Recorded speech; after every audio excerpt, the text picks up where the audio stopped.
During this phase in the fight for racial equality, many are calling for police reform or defunding the police.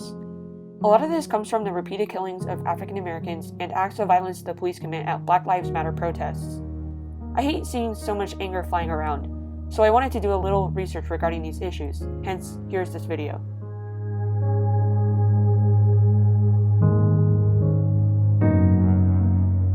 While America industrialized in the late 1800s, laborers had poor working conditions, so they protested.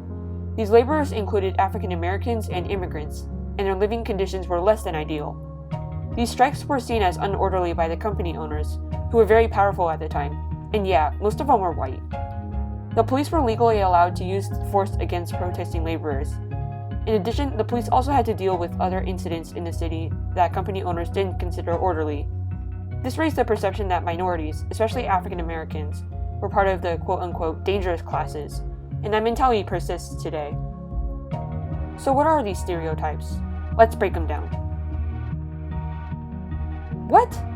The Hamilton Project says that although African Americans and whites use and sell drugs in similar rates, African Americans get arrested for it 2.7 times more than their white counterparts.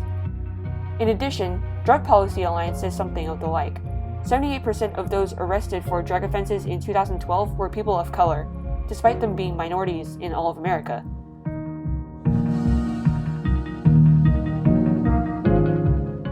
It seems like the perception comes from the fact that people of color get arrested way more than their white counterparts for the same offenses.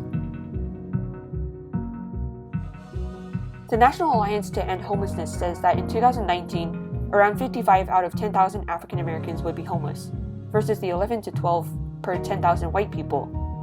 This didn't really cut it for me, so I did a little more digging. The United States Census indicates that African Americans are twice as more likely to be in poverty than their white counterparts. In addition, they say that many impoverished people have been unemployed for an extended amount of time or never attended college. It also doesn't help that African Americans earn quite a lot less annually than white people. Obviously, a higher education helps with getting a higher paying job. However, poverty can push some teenagers out of school because they may be forced to take on a job to support their families, and going to work full-time and going to school at the same time is difficult. It's a cruel cycle. Other problems include discrimination. According to the U.S. Equal Employment Opportunity Commission, race is consistently one of the top factors in employment discrimination. In addition, the National Institute of Justice says that having a criminal record will also hurt one's chances of being employed, as the majority of employers said that they would not hire people with a criminal record. I guess it makes it look like that the person is likely to reoffend, supported by the National Bureau of Justice, which says that 83% of released prisoners in 2005 were rearrested at least once by 2014. Here's a question. Have you ever thought of the disparities in mental health care among the African American community? Among African Americans, there is a stigma around mental health, according to the American Psychiatric Association. From personal experience as an Asian American where that stigma is also true, that kind of stigma makes it really difficult to open up about these issues to family and friends, and not talking to others close to you makes it really difficult to cope with them. It's stressful to go through these things alone. And as we have seen throughout this entire video, African Americans are prone to more stressful events than their white counterparts. I don't see how poverty, arrests, and discrimination are good things. It only makes sense that people would be angry or confused about these problems, leaving them hopeless. Another problem is accessibility and quality of mental health services. According to Mental Health America, less than 2% of the American Psychological Association members are African American, and some patients have received racism and microaggressions from therapists. This would discourage African Americans from seeking professional help. Oh, and can we talk about healthcare in America? Mental Health America also says that 4% less of African Americans than whites were insured, and if you didn't know, not having health insurance makes attending appointments and buying medicine way more expensive than if you had insurance. How do you measure laziness? It's subjective. This one baffled me a lot, but I can connect this to mental health disparities that African Americans experience. From personal experience, I know that it is really hard to function normally when dealing with mental illness. Depression especially can demotivate you and make you lose your passions, so you won't be very inclined to do anything. This could explain the laziness stereotype, but I'm not completely sure. I know I kind of strayed away from the whole police thing, but in America, change starts with us, the people. I would say we the people, but that would be bad grammar in this situation.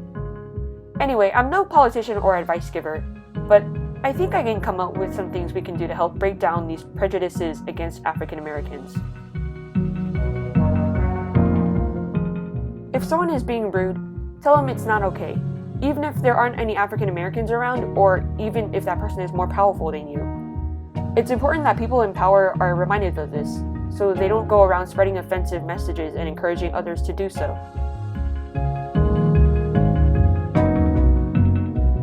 This really applies with the mental health section of my research. It doesn't necessarily mean that you need to push a friend into a mental health facility. With the stigma around mental health among African Americans, seeing a therapist may seem very intimidating. At the very least, encourage your friend to be more open with you, and don't share this kind of information without their permission. No one wants their words twisted or exploited, especially about their health. In addition, some people like to cope with their issues in a more private way, so don't go gossiping about this kind of stuff with your other friend groups. Don't go out there claiming stuff without evidence. This is why I spent 2 weeks on this video, so I wouldn't be out there sharing false claims that I think may be true. Also, be sure to check and corroborate your sources for credibility's sake. Some sites can be biased towards one way of thinking. I would also advise you to pay more attention in social studies class. Although in my opinion it's one of the more boring subjects, it's important to be informed of the plight of the African Americans, so you won't make the same mistakes past generations did.